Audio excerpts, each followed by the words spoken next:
أمور الدنيا والدين وصلى الله وسلم على أشرف الأنبياء والمرسلين سيدنا ونبينا محمد وعلى آله وصحبه أجمعين وعلى جميع التابعين بإحسان إلى يوم الدين وعلينا معهم وفيهم برحمتك يا أرحم الراحمين. أما بعد قال سبحانك لا علم لنا إلا ما علمتنا إنك أنت العليم الحكيم. رب اشرح لي صدري ويسر لي أمري واحلل عقدة من لساني يفقهوا قولي آمين. Alhamdulillah, Allah Subhanahu wa taala masih berkenan melimpahkan nikmat karunia-Nya pada kita semua, bil khusus nikmatul iman, Islam serta sehat walafiat, sehingga dengan itu kita masih diizinkan Allah taala untuk melakukan segala kegiatan kita bil khusus dalam rangka beribadah kepada Allah Subhanahu wa taala. Kemudian kita masih melanjutkan bahasan lalu dari kita Majmu' Kalam Habib Abdullah bin Abi Bakar Al-Idrus rahimahullah radhiyallahu anhu wa nafa'ana bih bi ulumi fid darini amin, yang mana kesempatan lalu telah kita bahas tentang beberapa makna yang ada dalam qasidah Syekh Umar Al-Mihdhar, yaitu nyatanya tentang keutamaan kitab-kitab Imam Ghazali, terutama Ihya Ulumuddin, yang menjelaskan tentang zahir dan batin daripada takwa. 361 ya, halaman 361. Walakin ayal Quran al-azim hadis Rasul awta min kulli wuduh wa atal min kulli zuhur.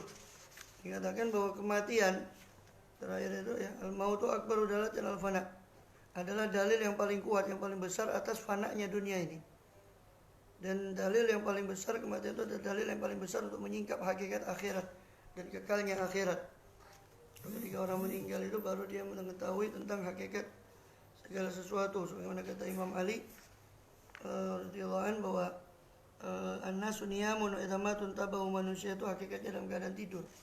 Dan ketika meninggal baru mereka terbangun, sadar.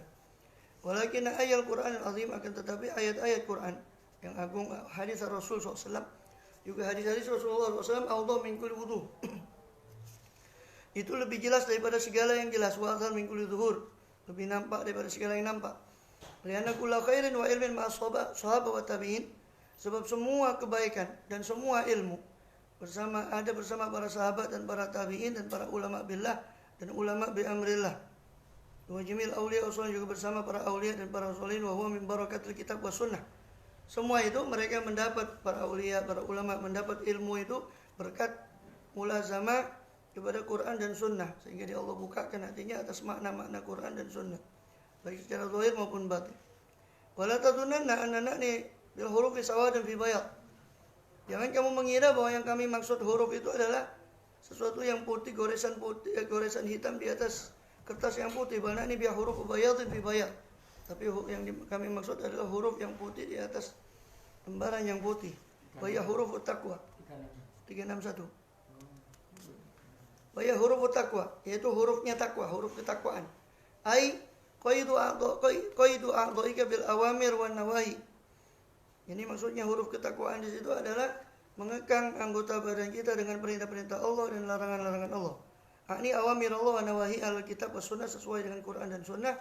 Al-masyru'ah fil kutubil ghazaliyah, yang mana makna Quran dan Sunnah itu sudah terjelaskan dalam kitab-kitab Imam Ghazali. Qayyid harakataka bil qawanin syariah, yakni ikatlah harakat gerakanmu dengan aturan syariat. Ya, itu adalah takwa, dan itu adalah ismul a'zam. Itulah nama Allah yang paling agung, yaitu ketakwaan itu yang ada pada diri seseorang. Alladzi ma'a Syekh Umar Al-Mihdhar, yang itu juga ismul a'zam berupa ketakwaan yang besar ini berada juga pada diri Syekh Umar Mihdhar. Kama qala ta'ala, sebagaimana Allah berfirman, wa may yattaqillaha yaj'al lahu makhraja wa yarzuqhu min haitsu la yahtasib. Dan siapa yang bertakwa kepada Allah, maka Allah akan jadikan bagi orang itu makhrajan, jalan keluar, dan Allah rezekikan orang itu min haitsu la yahtasib, dari jalan dia yang mana dia tidak menduganya. Dan takwa ini adalah wasiatullah fil awwalin wal akhirin, adalah wasiatnya Allah baik untuk generasi awal maupun generasi akhir. Qala fi mawdhin akhar, di tempat yang lain beliau berkata juga, wala tadunanna annani alladhi huwa sawadun fi bayad bal nuridu huruf al-a'mali shalihah. Ya. Jangan kamu kira yang kami maksud itu Ya, maksudnya tadi ilmu itu termaktub pada Quran dan Sunnah. Jangan kamu kira itu yang kami maksud itu adalah sawat fi bayat, warna hitam di atas warna putih. Ini cuma sekedar goresan-goresan. Bukan itu ini maksud. Karena kalau sekedar itu ya, orang bisa baca. Bal nuridu huruf al-amali soleh, tapi yang kami maksud itu adalah hurufnya amal soleh. Ini huruf itu dibentukkan dalam amal soleh, dibuktikan bukan sekedar hitam di atas putih. Wal ibadat, dan ibadah dan taat, ketaatan. Wa huruful maqamat, huruf yang berupa maqam, dibuktikan dalam sungguh-sungguhan sehingga orang itu menaiki maqam satu stasiun demi stasiun untuk mendekat kepada Allah SWT. Wa hurufil akhlaqil hamidah, dan huruf akhlak yang terpuji. Wa huruf takhalli minal akhlaqi dzamimah, dan huruf berupa takhalli membersihkan diri dari akhlak yang tercela. Wal muwadhabah ala dzikrillah, dan rutin atas zikrullah. Hadhi hurufu ismillahil azam, inilah hurufnya nama Allah yang paling agung. Wala tahsab anal qaumal arifin alal ismil azam ya'nu bil huruf illa hurufal mu'jam. Jangan kamu kira bahwa kaum arifin billah, orang yang mengenal Allah itu, mereka disebut sebagai ahlul ismil azam, orang yang memiliki ismullahil azam, nama Allah yang paling agung. Yang kalau orang meminta pada nama itu ya akan dikabulkan, istijabah doanya oleh Allah. Jangan kamu kira ya'nuna yang mereka maksud ismullahil azam itu cuma huruf, yaitu huruful mu'jam, huruf yang ada pada titik, yang huruf-huruf yang bertitik. Ya. Jadi ketika aulia menyebut ismullahil azam, jangan kamu bayangkan cuma sekedar huruf yang bertitik. Seperti nama Allah Rahman, Ar-Rahim dan sebagainya itu. Bal ma ya'nuna bil huruf ila huruful qurubat. Tapi mereka itu tidak bermaksud dengan huruf itu kecuali huruful qurubat, huruf yang berupa kedekatan kepada Allah Azza wa Jal bin nawafil, dengan amal-amalan sunnah yang mereka buktikan dengan amal-amalan sunnah sehingga mendekat kepada Allah SWT. Wal ismul azam, dan nama Allah yang paling agung nama Allah yang paling agung ya fi huruf taubah, berada dalam huruf taubah minadz dzunub, berupa ya bukan huruf alif ba ta, tidak, tetapi huruf taubah ya, huruf taubah daripada dosa. Huruful khauf, huruf yang berupa khauf dari Allah kepada Allah SWT.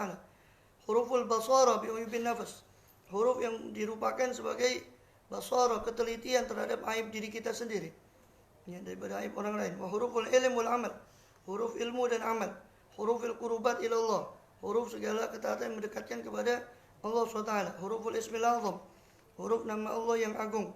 Saya sudah jelaskan kemarin, nama Allah yang agung terkadang bukan hanya nama-nama itu, tetapi nama itu sudah meresap pada dirinya dengan amal. Seperti asma Allah Ar-Rahim ya, dia bukan hanya membuktikan Rahim itu dengan membaca ya Rahim ya Rahim, tapi nama Rahim itu sendiri sudah mendarah daging sehingga dia menjadi orang yang penyayang kepada semuanya. Itu asma Allah Al-Azam. Huruf ma qarrabaka ila Allah, huruf yang mendekatkan kamu kepada Allah Ta'ala. Huruful aurat, huruf berupa wirid, kebiasaan-kebiasaan baik yang kontinu, yang istiqamah. Huruful ju' was samad wal uzla was sahr, huruf berupa sifat lapar dan diam dari perkataan, uzla menyendiri, dan juga sahar begadang waktu malam.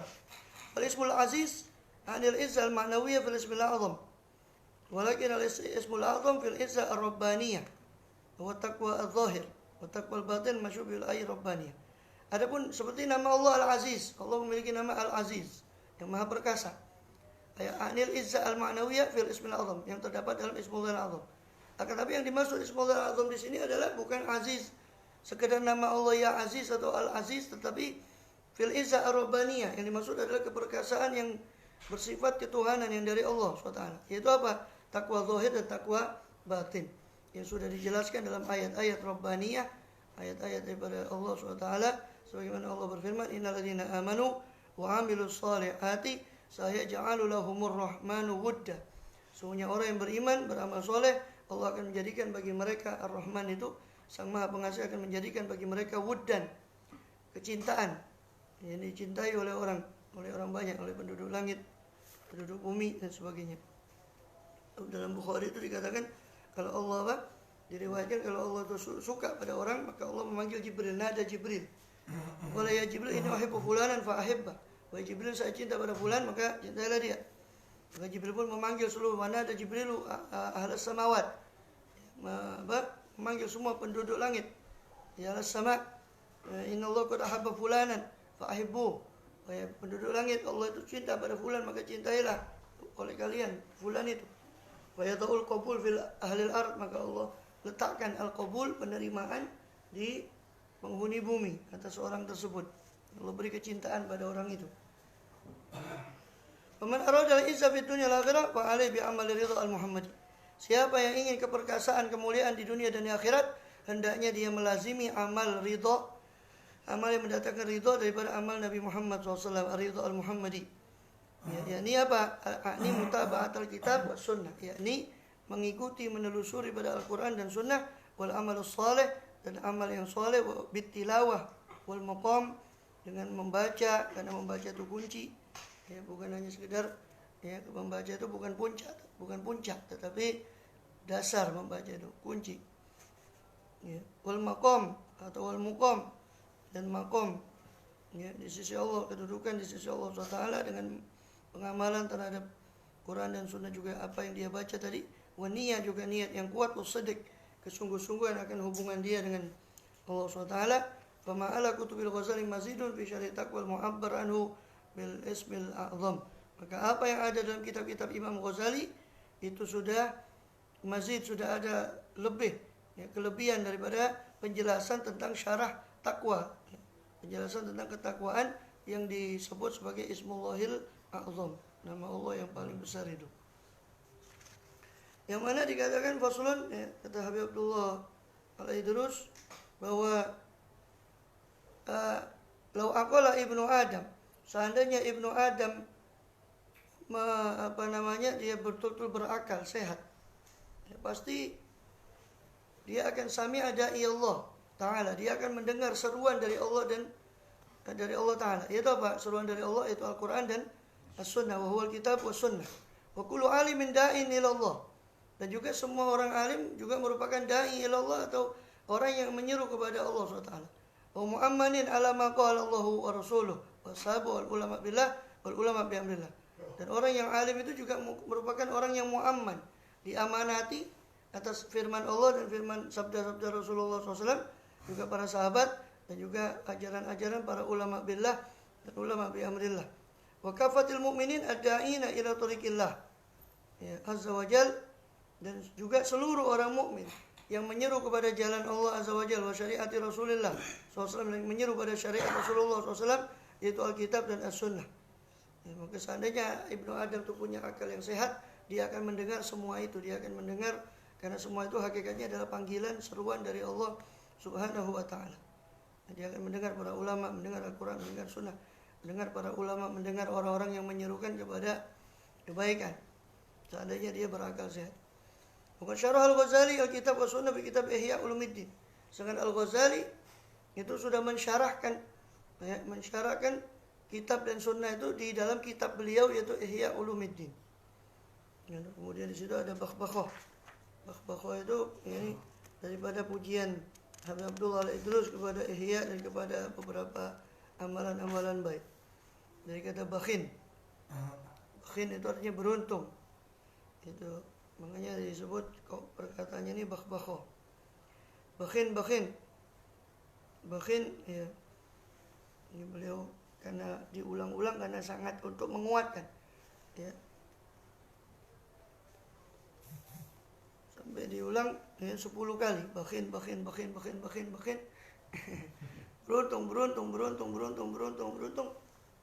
Bagi siapa? Liman qara'a fi kutubil Ghazali, bagi orang yang membaca dalam kitab-kitabnya Imam Ghazali. Wa amila bima fiha, dan mengamalkan apa yang ada pada kitab Imam Ghazali. Seperti Kutubul Wara', seperti kitab bab tentang wara', zuhud, takwa, ridha kepada Allah, ridha Rasulih, ridhanya kepada Rasul SAW. Kemudian bakhin, kata beliau. Beruntung.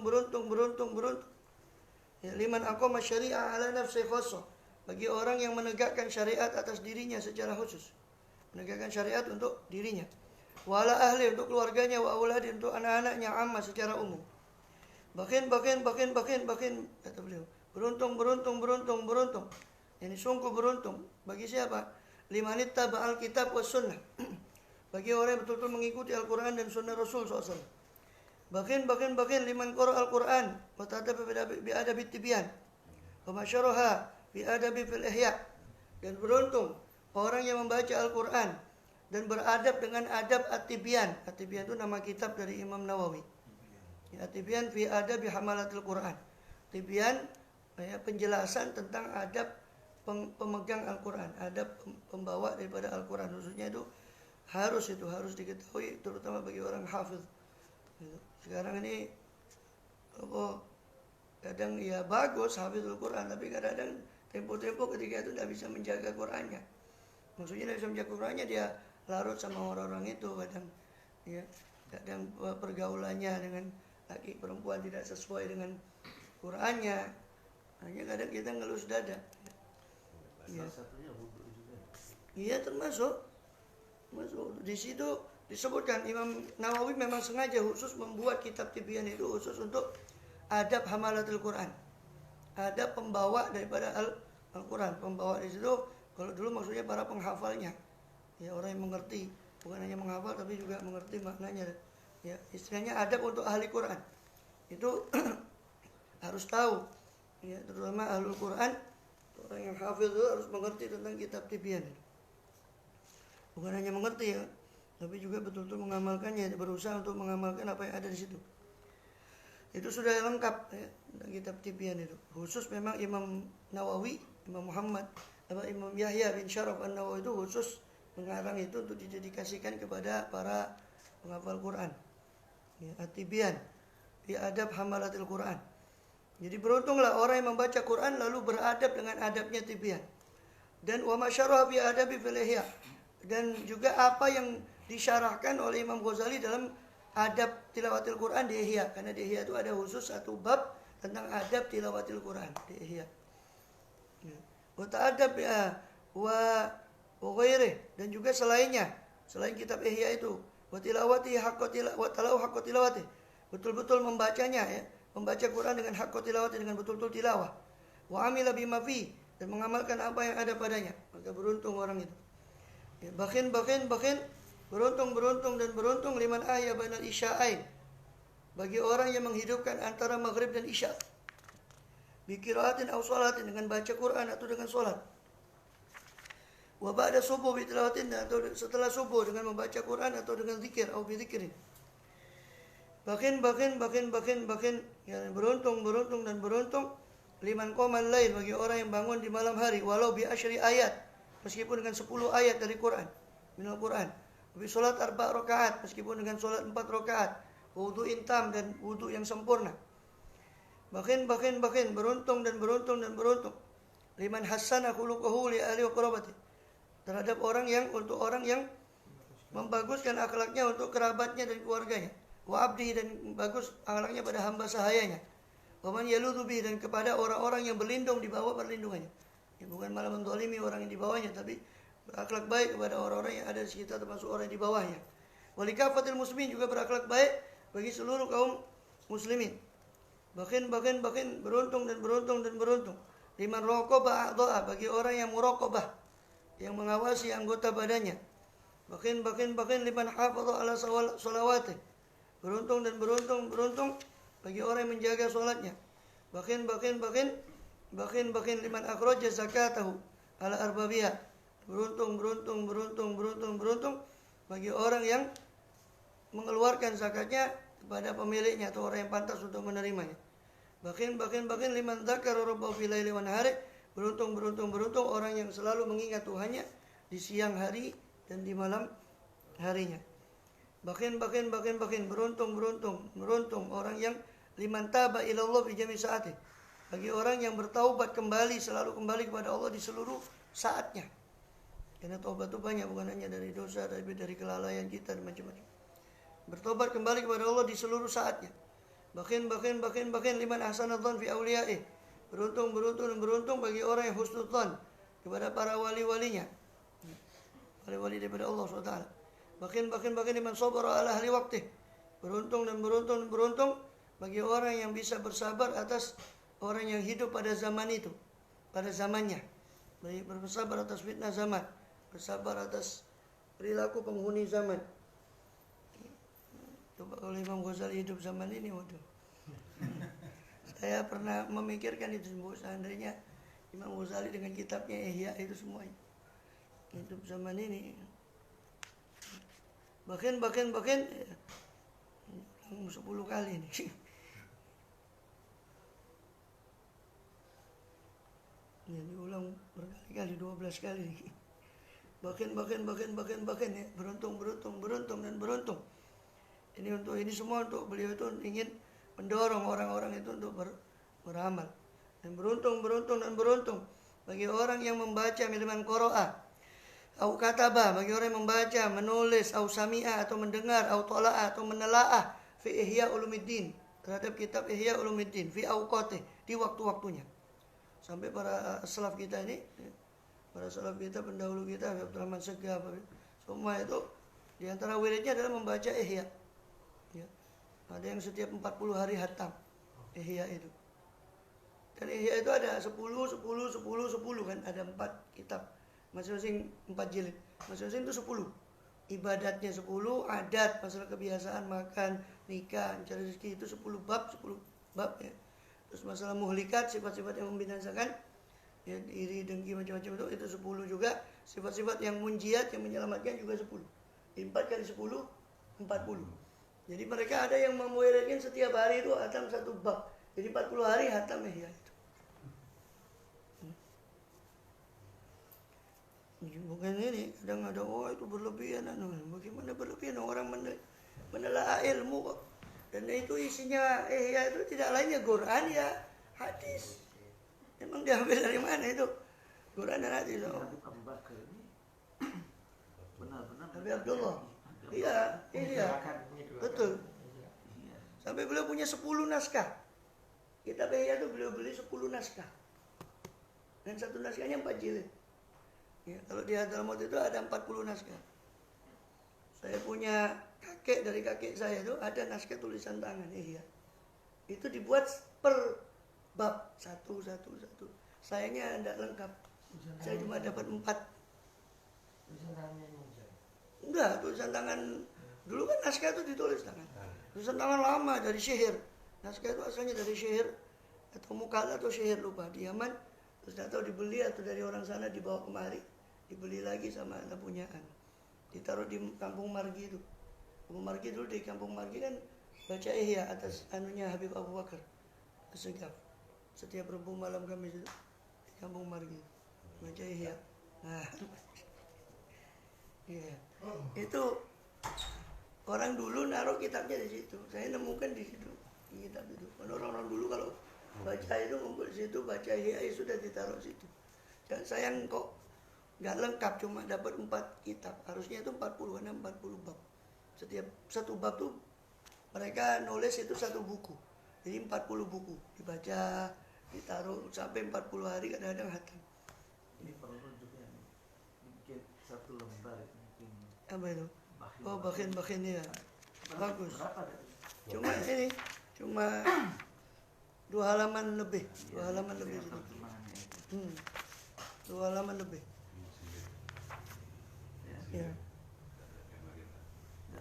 Enggak, yang Bakhbakho ini cuma 2 halaman. Ini sampai dikenal dengan Bakhbakho karena banyaknya bakhin, dia menggunakan kata bakhin ini beruntung. Ya. Bakhin liman soma talisanu ila lidarura fi dzikri rabbih. Beruntung bagi orang yang mendiamkan diam lesannya kecuali karena sesuatu yang darurat atau dalam zikir kepada Tuhannya. Bakhin.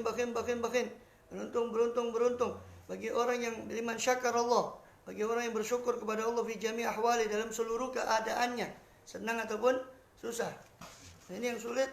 Kalau senang sih kita syukur kepada Allah. Kalau susah ini mengucapkan alhamdulillah ya. Iya. Bakhin. Beruntung liman azama ahladin, bagi orang yang mengagungkan ahli agama dan wal amal. Ya, dan orang yang mengagungkan daripada ahli amal dan ahli ilmu wal ilm wa hamalati, dan para pengemban ilmu. Bakhin liman fakkara fil lail wa nahar fi amali. Beruntung bagi orang yang selalu bertafakkur malam hari dan siang hari tentang amalnya, tentang bagaimana amalnya. Bakhin liman addada sayyi'atah wa hasanatih. Beruntung bagi orang yang terus menghitung daripada keburukan dan kebaikannya, menghisap keburukan dan kebaikan.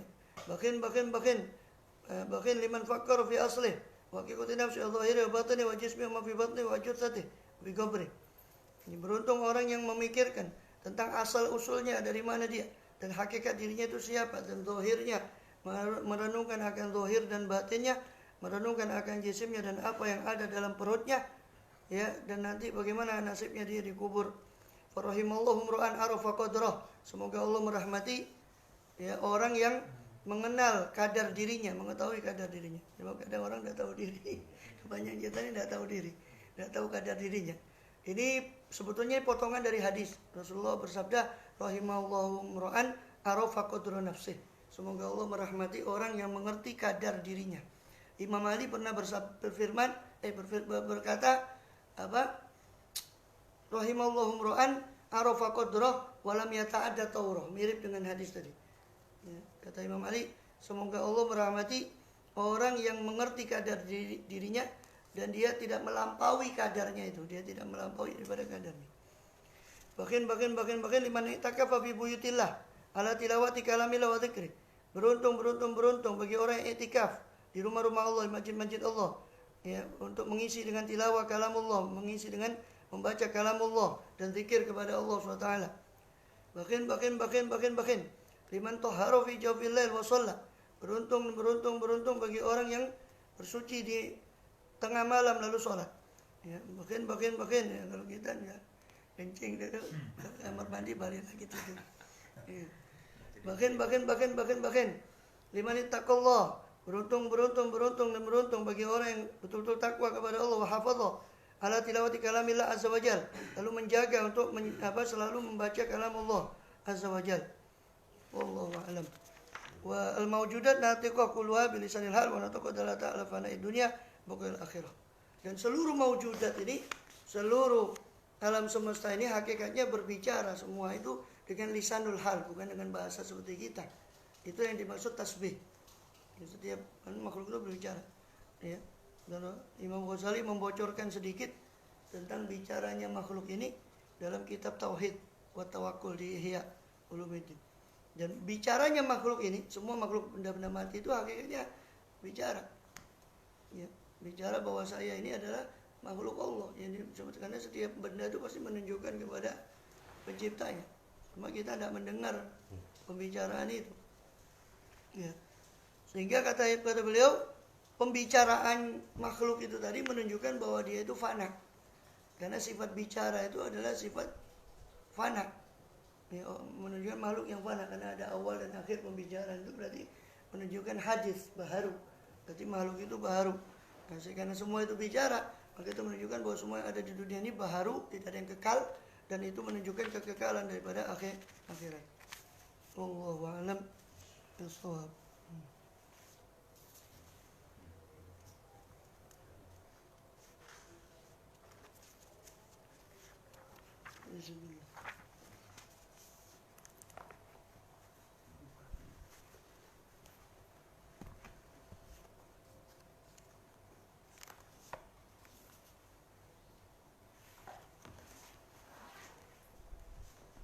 Semua para wali itu megang kamu. Iya, semuanya udah. Imam radhiyallahu anhu amin. Ya, setelah yang beliau, sebelum beliau itu banyak.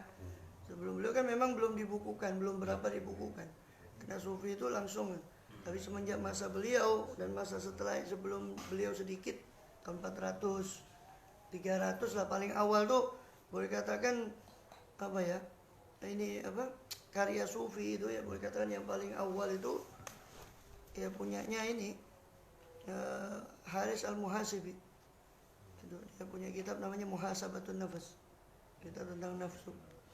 Itu Haris Al-Muhasibi itu hidup sekitar tahun 200 Hijriah. Itu paling awalnya kitab sufi. Dan dia memang Haris Al-Muhasibi ini bukan hanya sufi, tapi dia juga ahli fikih, tapi lebih condong ke tasawuf.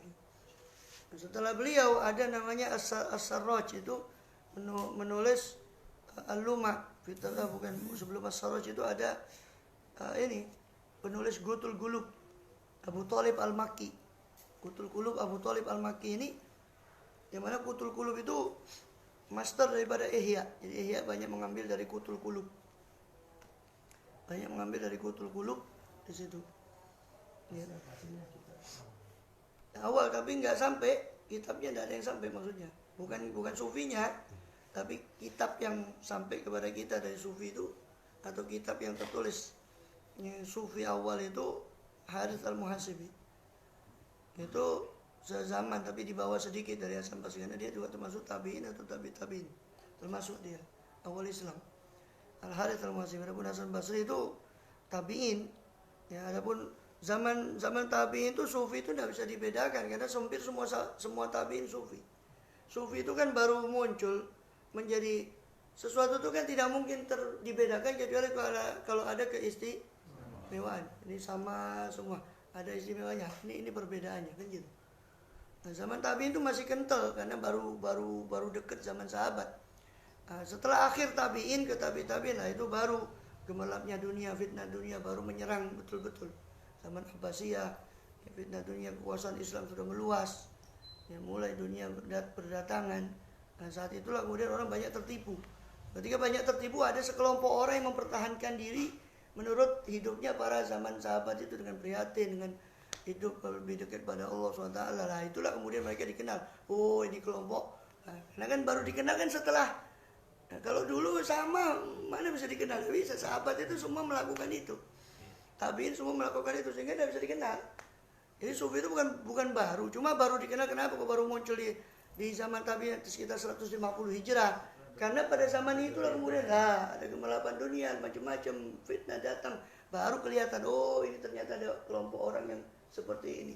Baru nampak. Lalu karena semuanya sama seperti itu ya tidak nampak. Semuanya zaman tabiin, zaman sahabat itu hampir sama, semua melakukan apa yang dilakukan oleh Rasulullah SAW, oleh sahabat, sehingga tidak nampak. Ya. Maka yang pertama kali menulis, tapi tidak sehingga karena juga itu sebabnya karena awal itu semua sudah dikenal tasawuf itu, sehingga mereka tidak perlu menulis. Kata mereka, kita tidak perlu menulis. Baru dirasakan betul menulis itu baru zaman setelah tabiin Abbasiyah. Nah, itulah zamannya Harits Al-Muhasibi itu. Imam Hasan Basri semua tidak ninggalkan tulisan, tidak ada tulisannya. Tidak. Ya mungkin kalau ada orang menulis itu pun kumpulkan itu cuma mengumpulkan perkataan beliau, bukan dari beliau menulis. Tidak ada. Ya kita tahu itu Harits Al-Muhasibi itu paling awal menulis masalah ini. Ada sebelumnya namanya, saya lupa disebut, ada dari sampai digelar As-Sufi itu 150-an. Cuma tulisannya tidak sampai ke kita. Imam Ghazali di sini membahas dalam Kitabul Ilm tentang pertama kali yang menulis, tapi sayang tulisan-tulisan itu tidak sampai ke kita. Yang sampai ke kita itu paling awal itu tahun 200-an sekitar Hijriah, itu Harits Al-Muhasibi. Jadi waktu zaman Nabi itu perkataan Nabi itu tidak ada yang tulis waktu itu. Ada. Awal Islam tidak ada yang nulis, tidak boleh. La taktubu anni, kata Rasulullah. Jangan kalian menulis di Bukhari. Jangan kalian menulis dari saya. Waman yaktubu anni falyamut. Siapa yang menulis dari saya silakan dia hapus. Itu di awal Islam, karena takutnya bercampur dengan Quran. Tapi di akhir-akhir di Bukhari juga Rasul mengatakan ketika Rasul khutbah, ada Abu Syah namanya dari Yaman. Ya Rasulullah uktub li. Tolong ya Rasulullah, saya dari jauh, tolong ada orang yang menuliskan khutbah tadi untuk saya. Maka Rasul memerintahkan uktubu li Abi Syah, tulislah untuk Abu Syah. Nah, itu malah Rasul sendiri nyuruh nulis. Itu di akhir. Di awal tak ada. Makanya ada sohifah-sohifah. Abdullah bin Umar punya sohifah. Di kitab Manarul Latif itu Sayyid Muhammad Alawi itu menuliskan sohifah-sohifah itu. Sohifahnya sahabat. Sayyidina Ali punya sohifah lembaran-lembaran. Ya, lembaran-lembaran yang mereka nulis hadis itu. Ya, selain suhuf Quran, Sayyidina Ali punya juga tulisan daripada Quran itu kemudian di tashih, ya, dan itu juga termasuk diberikan sebagai yang Sayyidina Abu Bakar itu untuk penulisan Quran itu. Sekarang mengumpulkan hadis itu Langsung dari lafaz, ucapan. ucapan. Ada beberapa yang dari tulisan ada. Imam Bukhari bahkan menjelaskan sih kalau yang dari tulisan tuh beliau jelaskan situ. Saya riwayatkan dari fulan, dan dia dari sohifah yang dia punya dari Abu Hurairah. Muridnya Abu Hurairah seperti Al-A'raj itu punya tulisan juga. Muridnya punya tulisan juga sohifah.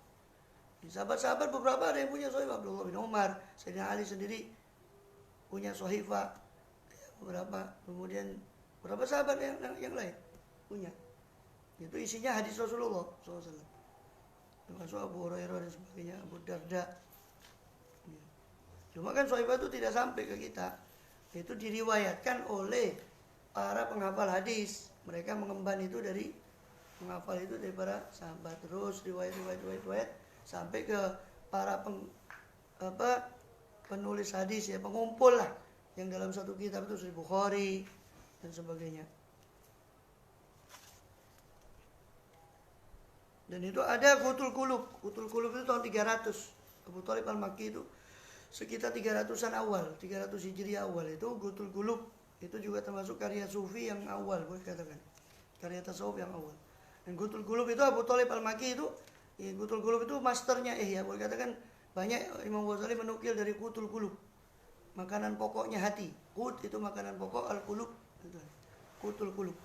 Makanan pokoknya hati. Itu punyanya Abu Thalib Al-Makki. Bahkan kita punya datuk ya, Sayyidina Ahmad Al-Muhajir ilallah, Ahmad bin Isa itu belajar kepada Abu Thalib Al-Makki itu waktu di Mekah. Waktu beliau ke Mekah. Sebelum hijrah ke Yaman kan beliau haji dulu. Ketika haji, di situ ketemu beberapa ulama, dia tanya Abu Thalib Al-Makki ini. Akhirnya belajar ya, kepada Abu Thalib Al-Makki ini sampai kemudian ke Madinah ziarah, dapat isyarat untuk hijrah ya, ke Yaman. Baru masuk Yaman. Terus sampai ke Husayyisa yang makamnya sekarang di sana, di Husayyisa.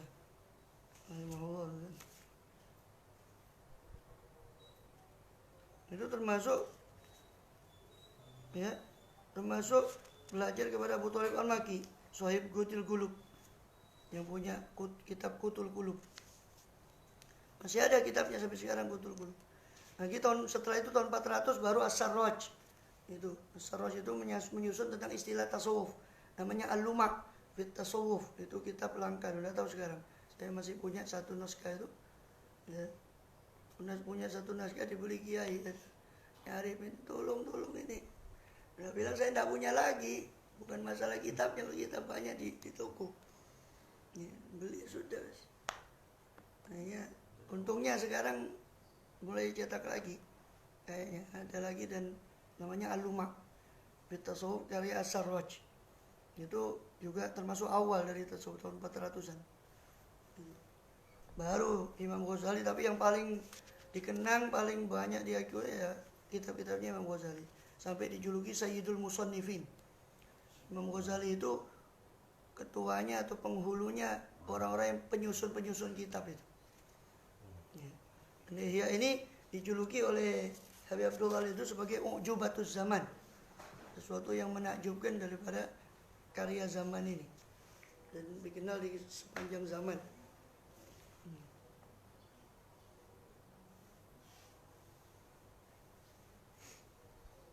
Terakhir tentang adabun nikah. Wa ma adabu fa taqdimul khitbah. Kemarin membahas tentang panjang lebar, tidak dapat ininya. Cuma dapat rukun dan syaratnya nikah. Itu izinnya wali, yang mulai ridhonya perempuan kalau dia baligh dan dia sayyib, janda atau bikir, gadis tapi yang menikahkan bukan wali mujbir, maka dia harus izin kepada si perempuan, mempelai perempuan. Hadirnya 2 saksi yang adil. Kemudian juga yang keempat, ijab dan qabul. Lafaz akad nikah itu sendiri yang cuma wajibnya itu cuma mengandung lafaz tazwij atau lafaz ingkah atau terjemahannya, dan juga orangnya, siapa yang dinikahkan itu jelas. Adapun mahar, penyebutan izin, penyebutan perwakilan itu tidak harus dalam sighoh, dalam akad nikah. Tapi perwakilan kalau dia mewakilkan harus ada taukil, tapi penyebutan wakalah sendiri di dalam akad nikahnya itu tidak wajib. Mahar harus, tapi penyebutannya dalam akad, jangan salah paham, bukan berarti mahar tidak wajib.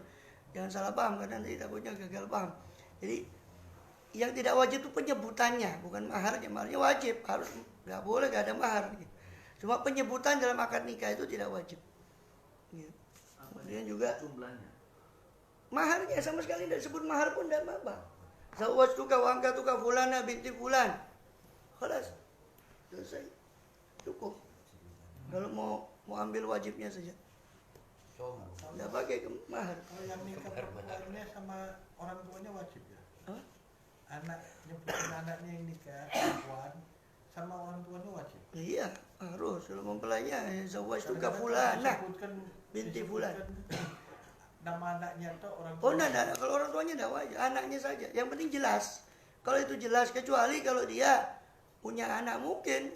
Sayyidina Husain itu punya anak Ali. Ada Ali Akbar, ada Ali Ausat, ada Ali Asghar. Sama alinya. Ali yang mana ini? Apa yang membedakan? Nah, kecuali itu. Atau punya misanan sama. Atau pas akad nikah di situ memang ada nikah masal. Ada banyak yang namanya sama lah. Itu baru dibedakan. Enggak ketukar berlain. Ya. Nah itu. Kalau sebetulnya pada dasarnya tidak wajib menyebut binti. Tidak wajib. Tapi kalau mungkin kalau Bahkan dikatakan umpama perempuan itu ada di satu sekedop di belakang ini. Ya.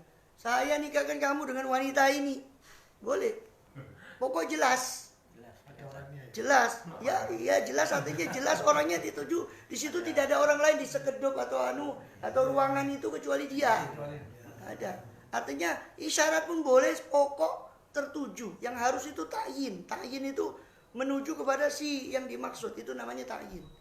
Binti tidak wajib menyebut binti. Kecuali kalau itu memang mengharuskan, artinya dengan menyebut binti itu bisa membedakan dari yang lain atau lebih memfokuskan pada orang itulah, itu baru. Kalau tidak wajib disebut. Fulanah, itu saya zawajtuka fulanah. Ya, sudah. Qabil tuh selesai, qabil tuh nikah atau qabil tuh tazwijah. Harus disebut. Enggak boleh dengan lafaz rodi itu, saya ridho. Enggak ada qabil tuh enggak bisa. Harus dengan qabil saya terima. So ridho sebagai apa gitu. Banyak masih multi tafsir. Kalau sudah qabil tuh nikah tidak ada tafsiran lain kecuali maksudnya saya terima lafaz akad nikah itu tadi itu. Artinya nggak boleh lafaz itu dalam sesuatu yang kabur sehingga tidak menunjukkan pada sebab nikah ini bukan main-main, ya kan?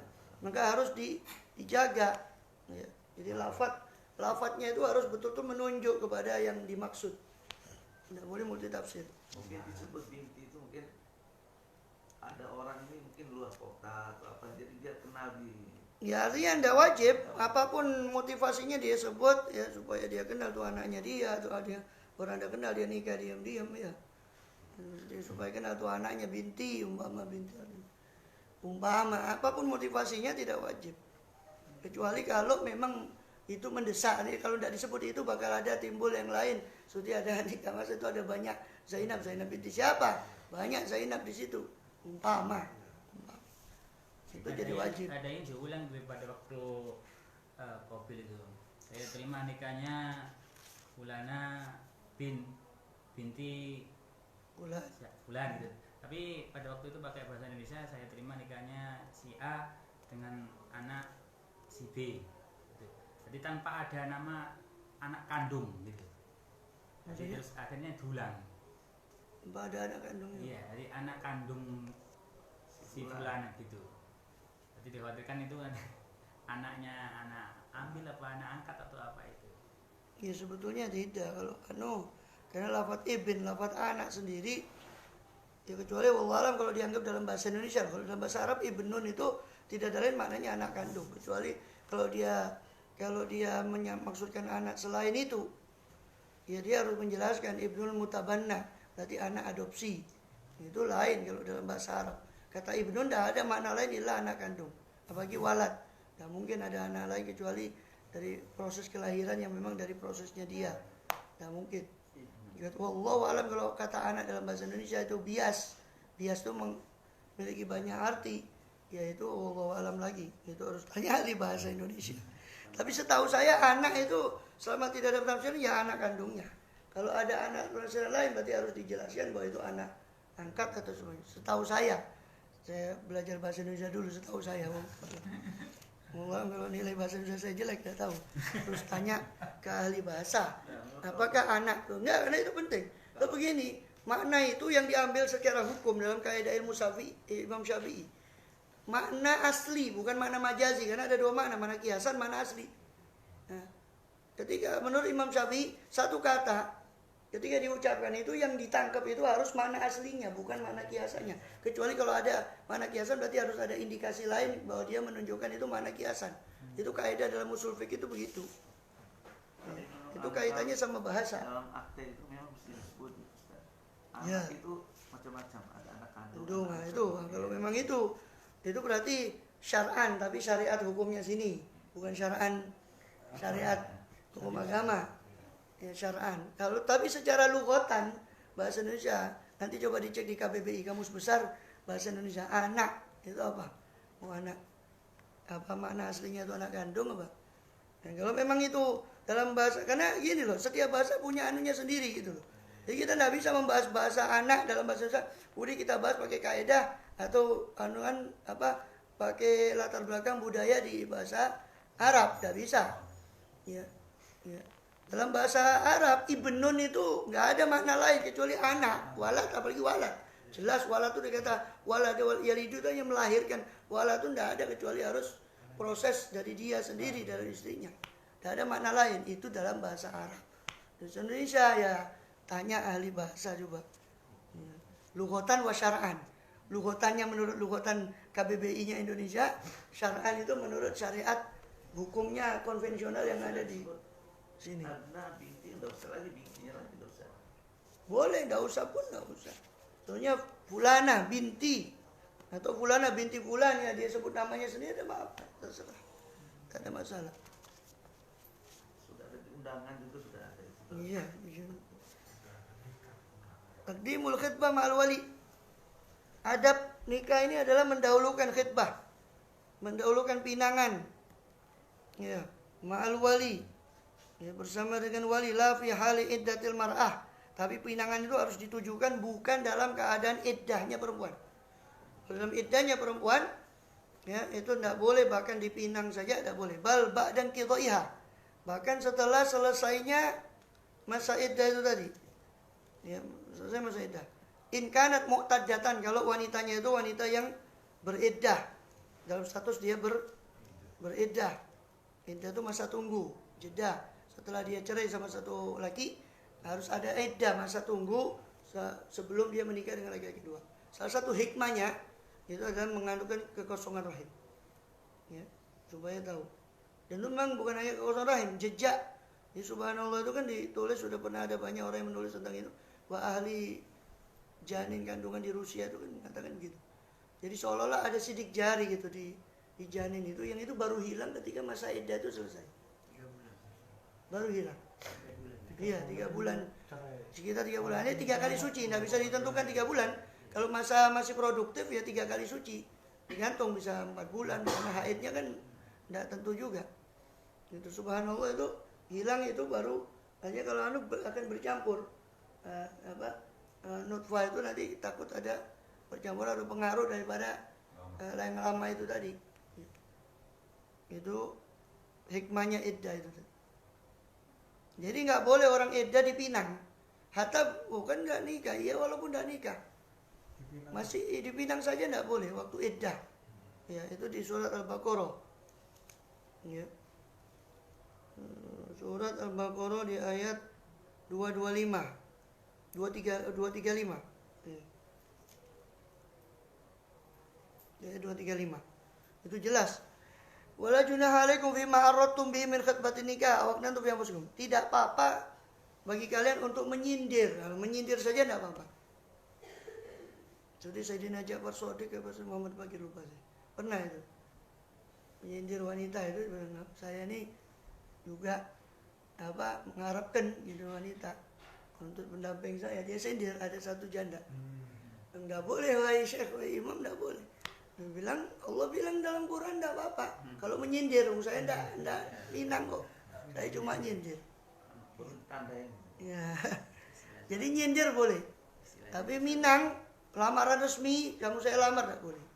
Waktu akad, waktu iddah masih ada enggak boleh. Itu di 235 Al-Baqarah. Jadi enggak apa-apa kalau menyindir seperti ini.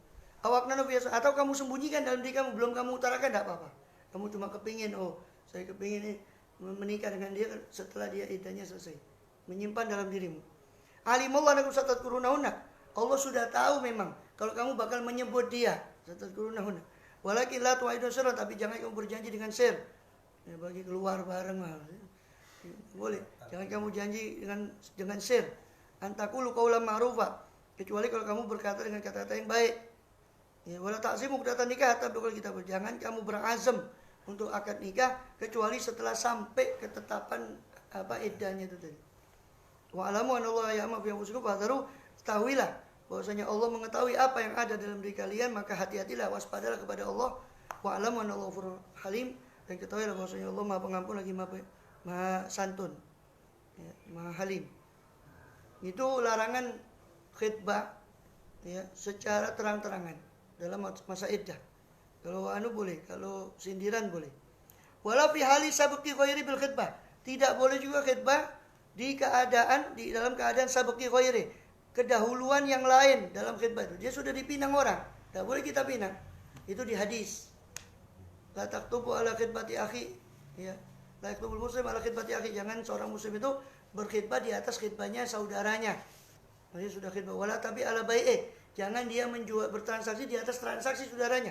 Ini masih transaksi belum putus, ditimpali. Sudah wes, kasihkan saya saja. Saya bisa bayar lebih, tidak boleh. Berarti kata-kata sebelum janur kuning melengkung nggak boleh ya? Tidak boleh. Oh. Nah, tapi kan syahadat itu 3 kali suci, bukan 40 hari. Tuh, itu kalau iddah wafat. Kalau iddah wafat 4 bulan 10 hari. Itu di ayat sebelumnya, 23 di ayat sebelumnya. Alladzina yatawaffawna minkum wa yadhuruna azwajan yatarabbasna bi anfusina arba'ata ashhuri wa asyra. Wanita-wanita yang kalian meninggal dunia kemudian dia meninggalkan istrinya, maka dia menunggu selama 4 bulan 10 hari. Bukan 40 hari tapi 4 bulan 10 hari. Katanya kalau belum dikumpuli katanya tidak ada iddah ya, betul? Betul, di ayat setelahnya. Ya, di ayat setelahnya itu ada. Jadi wala ta'taduna ya. Kalau belum dikumpuli itu wala iddatin ta'taduna. Ya, bukan di sini di Al-Ahzab kalau tidak salah. Ya. Tapi gimana tahu yang perlu dikumpul? Anda nggak tanya Bukan tahu ya. hukumnya itu. Ya dia kan tahu sendiri. Oh ini cek. Tidak tahu. Ya artinya si wali sudah menawarkan lagi bahwa ini anak saya ini sudah janda begini. Sudah ditawarkan lagi kepada calon yang lain. Ya berarti kan dia tahu kalau ini belum udah itu tahu ya dari pengakuan si anak sendiri. Habis nikah wafat. Iya. Habis nikah wafat habis. Iya. Akad nikah langsung mati. Tapi ini sama. Iya. Wa min adabil khutbah qabla nikah.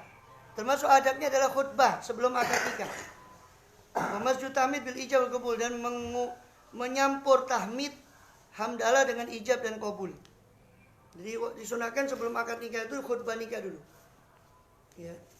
Makanya karena khutbah nikah itu sunnahnya itu sebelum akad, berarti kalau mau ada taukil perwakilan itu sunnahnya dilaksanakan sebelum khutbah.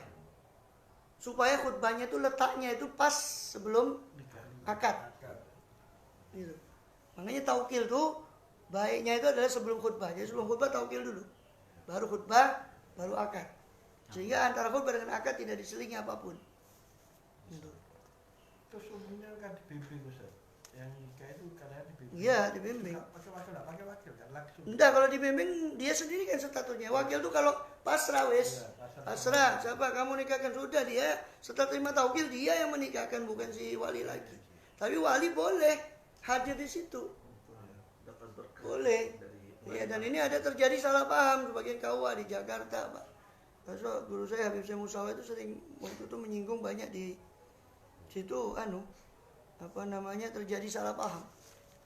Hanya dibukakan kitabnya di Fathul Muin di Anatul Talibin. Enggak apa-apa. Yang enggak boleh itu adalah si wali ini jadi saksi. Tidak boleh karena dia wali. Walaupun dia sudah mewakilkan ke orang lain.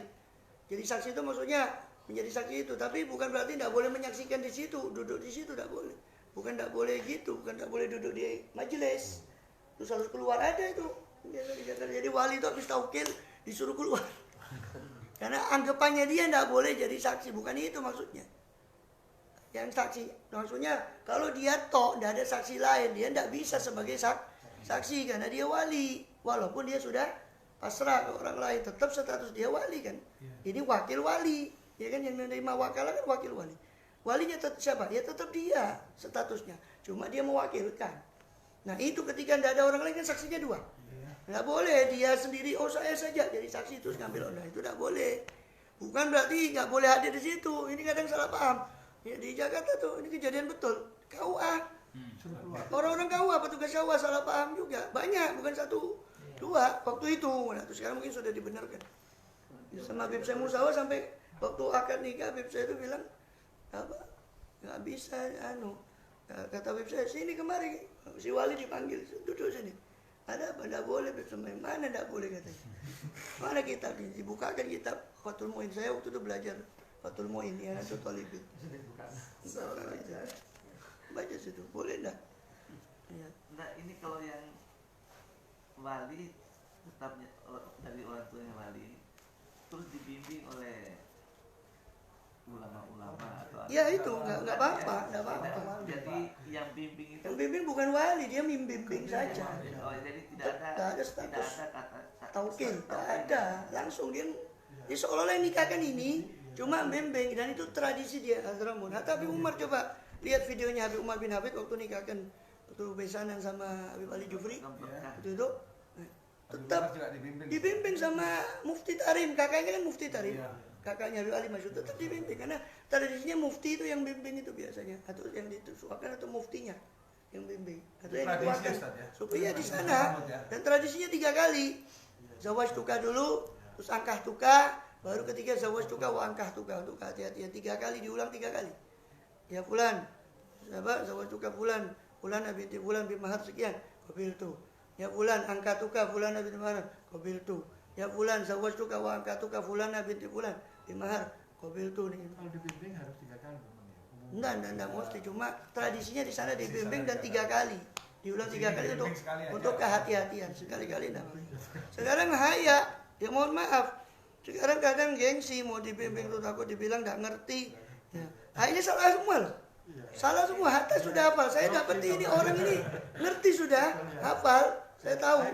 Ketika akan nikah karena ada dibimbing. Bingung karena orang kan namanya orang grogi atau bagaimana. Terus tak bilang sama beberapa jamaah di sana di Surabaya, masih kamar dibimbing. Kalau yang minta saran ke saya, sudah enak, sudah paling enak, kamu udah repot juga. Bimbing tinggal ikuti bismillah, alhamdulillah, salawat wassalamu. Tinggal ya, Habib Umar saja kurang alim gimana? Itu tradisinya dibimbing sama itu ya, tetap dibimbing untuk lihat video, ada videonya saya lihat di YouTube itu waktu nikahkan besanan sama Habib Ali Jufri ya. Dibimbing sama, padahal Habib Umar kurang alim apa. Sekarang gedean gengsi orang sekarang nih. Gedean gengsi. Wala indo ilm wala apa. Wamin adabi al-khutbah kuliah. Jadi ada tahmid ya, sunnahnya juga ada tahmid baik dalam si orang yang ijab maupun yang qabul. Bahkan di sini dianjurkan qabulnya juga didahului dengan tahmid. Tapi memang ini khilaf antara ulama. Apa boleh dijeda tahmid? Artinya begini, si muzawwij ini di Ihya ini katakan fayaqulul muzawwij ya, alhamdulillah wassalatu ala rasulillah zawwajtuka ibnati fulanah. Nah, lihat. Lafaznya cuma itu. Zawwajtuka ibnati fulana. Kalau ibnati kalau langsung anaknya dia. Zawwajtuka fulana ibnati atau zawwajtuka ibnati fulana. Selesai. Enggak ada la mahar wala apa. Memang yang wajib cuma ini. Yang wajib. Cuma kalau gini geger, jamaah kan jadi mufti semua nanti. Iya, jamaah itu jadi mufti semua. Enggak boleh, enggak nyebut taukilnya, padahal enggak wajib nyebut taukil itu. Yang wajib itu kita sebelum akad nikah kehati-hatian saja. Kadang saya pribadi tanya, sudah, apalagi kalau kita tahu ini sayyib ya, janda, atau kita tahu yang nikahkan ini bukan abahnya sendiri, kita akan tanya di situ untuk kehati-hatian. Kehati-hatian tanya, apa sudah minta izin belum? Kan harus minta izin kalau itu saja. Nah, nanti ketika tidak disebut izinnya pun tidak ada masalah, yang penting dia sudah minta izin. Ya, wakalah, taukil, tidak disebut wakilnya, bahwa saya wakil fulan, tidak apa-apa. Yang penting dia sudah terima taukil, itu yang penting. Ini kan semuanya mau jadi mufti. Ketika tidak nyebut hukum udah boleh dasar. Kami anak diam saja wis. Kayak gitu sudah dia silakan tahu mau fatwanya. Nanti kita datangi, terakhir baru kita datangi ke si sohibul hajatnya. Supaya jangan rame di muka orang. Itu kan gilha ya. Orang sudah bikin udah kebiasaan gitu ya udah. Ya itu makanya alangkah lebihnya, alangkah bagusnya disebut secara lengkap. Ya, baik itu kalau dia taukil ya disebut bahwa dia mewakili Vitas Wijia, bahwa yang si fulan itu telah mewakilkan kepada saya untuk menikahkannya. Kalau memang dia ada izin, berarti harus disebut al-adzinah li. Kalau dia bukan wali mujbir, oh mempelai putri itu sudah memberi izin kepada saya untuk menikahkan dia. Supaya tidak terjadi pertanyaan. Maharnya juga disebut supaya tidak jadi pertanyaan loh kok ini gak mahar. Ya, daripada rame ya sebut lengkap saja. Wali itu boleh saudaranya perempuan? Boleh, kalau tidak ada. Wali kan harus ada runtut. Iya. Selama ada runtutan atasnya ya bawahnya tidak boleh. Ya, selama abahnya masih ada. Namanya aminnya ada. Tapi Loh, ada urutannya setelah apa itu amir. Nanti amir setelahnya saudara dulu. saudara dulu. Iya, Kalau apanya tidak ada. Boleh. ya, saudaranya jadi saudaranya. Oh, lebih utama saudara. Runtutan atas tadi. Ya, Pak? Tidak bawah. Enggak, rentetannya kan dari atas dulu. Iya, dari ayah ke atas. Kakek, kalau kakek tidak ada, baru ke bawah. Ya ke atas, ke bawah, ke atas, ke bawah. Ya, kakek tidak ada ke bawah itu saudara. Saudara tidak ada ke atas lagi paman. Paman tidak ada ke bawah lagi anaknya paman. Dari saudara- Anaknya paman tidak ada ke atas lagi pamannya ayah. Yang Pokoknya umumnya tidak ada. Yang umumnya dari saudara laki ya Ustaz ya. Oh iya laki. Laki sih tidak ada. Laki, bukan. Wali tidak ada perempuan. Bukan maksudnya dari saudaranya istrinya. Iya semua, baik saudaranya itu laki. Bukan Maksudnya, istrinya sekarang. istrinya itu punya saudara laki, kakak laki Lakinya. ya, atau adik laki, yang penting sudah balik. Dari ibunya. Walaupun dia belum menikah. Dari ibunya, mamanya ibunya punya saudara laki. Yang wajib wali itu dari ayahnya apa dari ibunya? Laki, semua laki. Ya enggak laki, betul, bukan perempuan. Bukan, semua pun jalurnya, hatta jalurnya pun harus jalur laki. Si walinya laki, semua laki itu maksud saya, jalurnya pun harus laki, orangnya juga harus laki. Tidak ada jalur perempuan.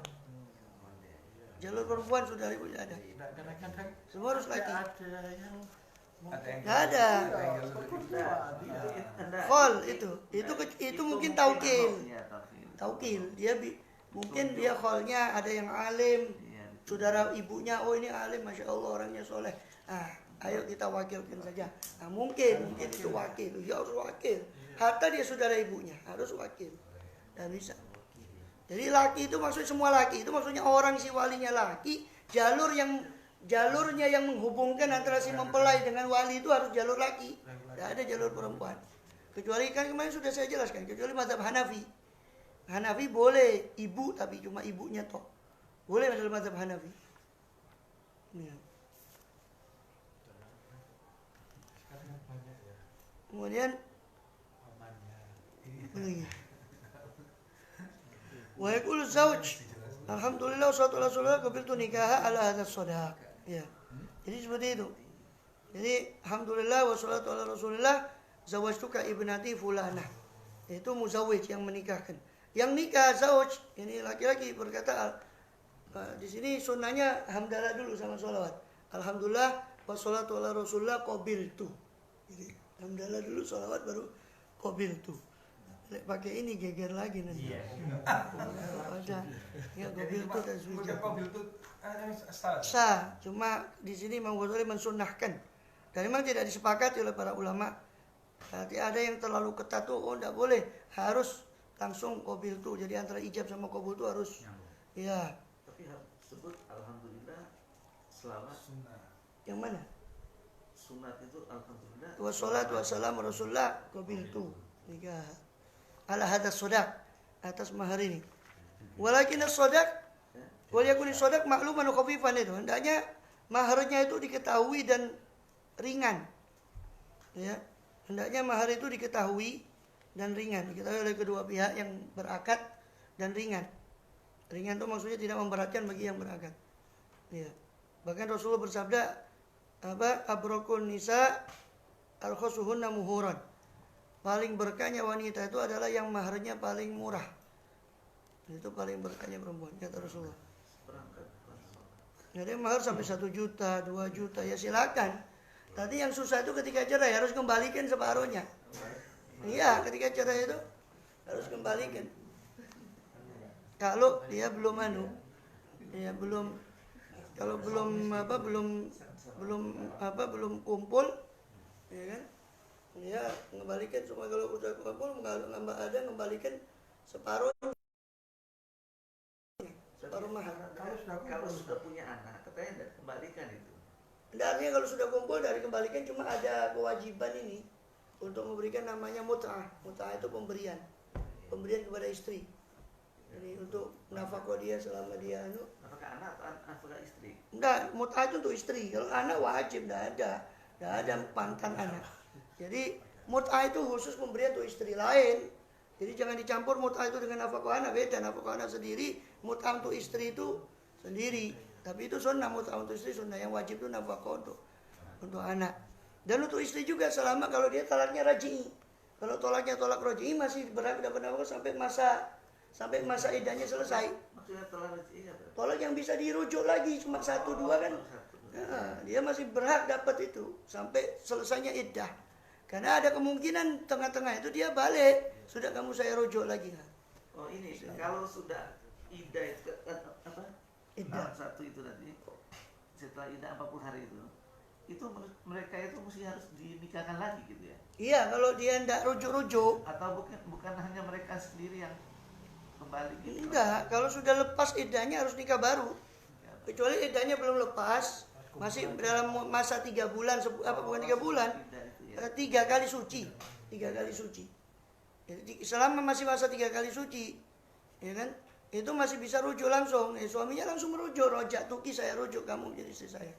Cuma sunnah saja ada cerai dan rujuk ini sunnah ada saksi. Takut kalau ada 3 kali suci itu iya, 3 kali suci. Sudah hampir 40 hari itu. Iya, tergantung siklus haidnya. Ada yang nggak tentu setiap bulan haid. Ada yang siklus haidnya nggak bisa kita tentukan. Pokok 3 kali suci karena Quran bicaranya gitu. Salah satu kuru, Quran bilang bukan salah satu ashur, enggak. Quran bilangnya salah satu kuru 3 kali suci. Yang salah satu ashur itu ada di surat At-Tolak. Itu khusus wanita yang sudah menopause, sudah tidak ada haid, maka hitungan iddahnya yang bukan cerai mati loh ya, bukan cerai mati itu 3 bulan. Salah satu ashur. Wallahi lam yahidna, itu lam ya'isna min itu apa dikatakan di surat At-Tolak itu. Itu iddatuhunna salah satu ashur. Maka iddah mereka 3 bulan. Bagi yang sudah tidak haid atau yang belum haid. Karena dinikahkan waktu kecil, akad nikahnya belum berumah tangga, dia belum haid terus dicerai, maka iddahnya 3 bulan. Gitu. Ya, iddah mati 4 bulan 10 hari. Iddah kandungan sampai melahirkan. Jadi beda-beda. Iddah normalnya ya 3 kali suci salah tata kuru. Itulah pertama itu nunggu masa iddah juga. Kalau rujuk. Rujuk kenapa? Maksudnya? Talak pertama. Maksudnya tunggu masa iddah untuk apa? Untuk Ya, siapanya? untuk rujuk untuk baru tunggu lagi lah dari talak pertama itu. Oh enggak. Enggak usah. Cuma rujuk itu. Rujuk. Langsung setelah rujuk ya sudah. Rujuk langsung sendiri. Iya, tanpa akad nikah sebelum 3. Pokoknya sebelum masa iddahnya selesai, suami itu masih berhak, makanya dikatakan apa? Fabu'ulatuna ahaqqu biraddihinna. Ya. Suaminya lebih berhak. Selama masa iddahnya suaminya lebih berhak untuk merujuk dia kembali menjadi istrinya. Ya, makanya tidak boleh kan. Makanya tadi kan ada larangan tidak boleh melamar. Di talak raj'i ini tidak boleh melamar. Hatta talak itu bain pun tidak boleh melamar. Ya. Khususnya talak raj'i khususnya karena suaminya masih lebih berhak untuk mengembalikan dia sebagai istrinya lagi. Quran bilang begitu. Itu katanya. Sampai masa iddah selesai. Nah, masa iddah selesai, baru ada keinginan untuk rujuk padahal iddahnya sudah habis.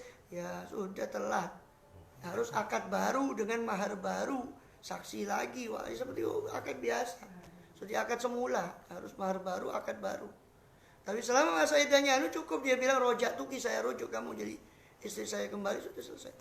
Kalau bisa ada saksi ya bagus, supaya kalau tadi sekarang ini agak repot karena urusan KUA itu tidak bisa dia. Si KUA ini tidak mau tahu. Pokoknya harus talak itu harus jatuh di depan pengadilan. Nah, itu yang susah itu. Selama perempuan kena masa iddah itu dia nggak boleh keluar rumah atau gimana, Ustaz? Bukan. Masa iddah itu kan intinya ada ihdat. Ihdat itu bagi orang yang iddah itu bukan berarti tidak boleh keluar rumah. Ya, memang menjaga supaya meminimalisir daya tarik dia kepada laki-laki lain. Tidak boleh bersolek. Nah kan berarti kan bersolek kan seolah-olah bahasa tubuhnya secara tidak langsung dia menawarkan diri untuk menikah lagi. Itu maksudnya sebetulnya. Tidak boleh keluar rumah, ini maksudnya dibatasi kalau tidak ada perlu. Dibatasi. Kalau ada perlu dia bosan di rumah saja, pergi dekat ke tetangga. Ada beberapa yang diizinkan. Dia menghibur diri, nongkrong. Ya, biar Itu boleh. sekarang gini ya, biar apa ya, kalau dia masa iddah dia belanja ibaratnya ke pasar. Ya kalau selama, kecuali kalau dia sendiri emang tidak ada orang, itu baru boleh, darurat. Intinya tidak membatasi itu, selama masa iddah itu harus dibatasi. Hanya tidak bisa Kalau tidak bersolek ada, gitu ya. enggak, tidak keluar pun betul, memang tidak boleh keluar, dalam arti Nah, pembatasan. tidak bisa Bersolek dan juga keluar juga dibatasi memang. Kecuali darurat. Darurat itu dalam arti yaitu tadi ke pasar. Pasar. Selama masih ada yang membelikan dia orang lain ya silakan. Adiknya, kakaknya, ponakannya. Tidak usah dia keluar. Kalau selama tidak Kalau ada dia tidak ada sendiri, dia terpaksa ya bagaimana lagi? Dia mau makan, dia mau anu. Atau tidak ada yang memberi dia nafkah. Ya seorang diri, tidak ada yang nafkah, keluarganya semua perempuan. Tidak ada nafkah yang memberi dia nafkah, kakak laki tidak ada, ayahnya tidak ada. Terpaksa dia harus bekerja. Nah, itu diizinkan untuk bekerja tapi di siang hari. Bukan di malam hari. Dan itu juga terjadi. Ini pelik ternyata ya. Itu cuma dapat satu paragraf. Habis tahun depan nanti ini. Pabrikan. Nah, itu Rupanya. penting. Gitu ya. Itu yang punya Padahal judulnya Imam Ghazali ini tidak bahas masalah perincian fikihnya. Bahas adab-adabnya sebetulnya. Fikih ini Imam Ghazali cuma sekedar yang umum. Yang tidak umum itu enggak beliau sebut. Ya. Wamin adabi ayal ko amro zauj. Kalau nggak salah ada nanti adab setelah dia cerai pun apa itu nanti di babul muasyarah. Masalah muasyarah itu ada. Cuma belum punya sampai sudah. Masya Allah. Masalah iddah, nafkah, semua ada nanti masalah nafkah. Itu nanti di muasyarah, di bab masalah pergaulan dengan istri. Mungkin kalau punya istri lagi gimana? Itu ada nanti. Nusyuz, istri apa marah. Ada Masuk adabul jima. Adab melahirkan. Akikoh dan macam-macam tahnik. Tolak, itu ada. Tolak. Suami mau ini tadi sebelum masa iddah berakhir kan mau muncul lagi, apa harus ngomong apa misalnya langsung dikumpul? Tidak boleh, harus ada lafad. Lafad harus ada sirah. Sebagaimana ketika itu ada sirah. Karena ridhonya orang itu nggak bisa dibatin. Pokoknya semua muamalah itu, pedoman muamalah itu pada lafadnya, pada sirahnya. Karena kita nggak bisa ngukumi batinnya orang. Makanya muamalah itu, antum lihat di fikih muamalah itu harus tergantung pada ucapan. Saya pesan ini, saya beli ini, saya. Karena namanya antarodin itu bagaimana kita bisa mengukur orang itu saling ridho. Antarodin bahasa Qurannya kan antarodin itu bagaimana? Makanya Imam Syafi'i ketat dalam masalah ini. Karena kita nggak bisa mengukur orang itu ridho atau tidak. Yang banyak di lingkungan kita itu tadi mereka itu menawar istrinya dengan hiasan-hiasan. Ya itu. Jadi sudah berapa kali ya tetap kumpul gitu loh. Seperti nggak ada apa-apa. Cerai nanti tahu. Iya, pulang aja ke rumah orang tamu. Ya memang kalau nggak niat itu nggak jatuh memang. Kalau tidak niat itu tidak jatuh. Kita tutupkan sebentar ya. Ini jam berapa? 8. Waduh, dari 8. Belum fikihnya ini. Wa min adabi ayalqa amru zawj ila sam'i zaujah. Wa in kana bikran fa dhalika aula wa arabil ulfa. Karena masih banyak perlu diketahui, nanti lebih penting dari ini bab mencari ketika adab mencari rezeki, itu lebih penting dari ini. Ada lagi, karena nikah kan sudah banyak yang sudah pengalaman. Kalau adabul kasab setelah nikah ini, jadi Imam Ghazali itu runtut dalam masalah ini. Pertama adab makan dulu. Setelah syahwat perut, baru syahwat yang dibawanya perut. Setelah selesai itu nikah, adab mencari rezeki. Urut. Cuma kita tuh sedikit sekali ilmu tentang nikah. Nah itu makanya. Itu mbok kau ayu jadi mengeluarkan ada aturan baru, tidak tahu itu ya. Katanya suruh training semacam training dulu baru dapat keluar buku sertifikatnya itu. Baru boleh calon mempelai. Itu kawin sekarang di KUA itu rapat. Iya, harus ada itu. Ada tahu enggak atau rapat itu bangun. Iya. Lalu ternyata lu biar tahu saya bahwa yang laki ini punya istri benar. Umi yang kawin anak saya lebih tahu siapa suaminya. Lo ya apa? Kau ketahuan bujunya nggak tahu. Apa tanggung jawabnya kau ada orang? Kasih uangnya nggak tahu. Mau nukar pediri aja. Kampak. Aduh, Ayat ku amroso ila sam'i zaujah. Wa in kanat bikran. Iya. Ini untuk menyerahkan perkaranya menyampaikan perkaranya si calon laki-laki ini kepada pendengarannya zaujah, pendengarannya mempelai perempuan. Meskipun mempelai perempuan ini gadis. Jadi sampaikan laki calonmu ini begini dia, supaya dia tahu juga si perempuan itu. Walidzalika aula wa arabil ulfah, sebab itu lebih utama dan lebih pantas untuk ulfah, untuk menumbuhkan ulfah, ini kasih sayang antara. Walidzalika yustahabun nadhar ilaihi qabla, oleh karena itu dianjurkan melihat, memandang sebelum menikah. Wa inna ahra an yu'dama bainahuma, karena itu lebih ahra, lebih layak untuk yu'dam, untuk dilanggengkan ya antara keduanya. Kemudian adab termasuk adab dalam masalah akad ini adalah ihdaru jam'in min ahli shalah, menghadirkan kumpulan orang yang soleh untuk menyaksikan akad nikah itu. Ziyadatan ala syahidain, ya, lebih dari 2 saksi. Jadi lebih dari 2 saksi. Alladaini huma ruknan lisihah, yang mana 2 saksi ini merupakan rukun untuk sahnya akad nikah. Wa min an yanwiyan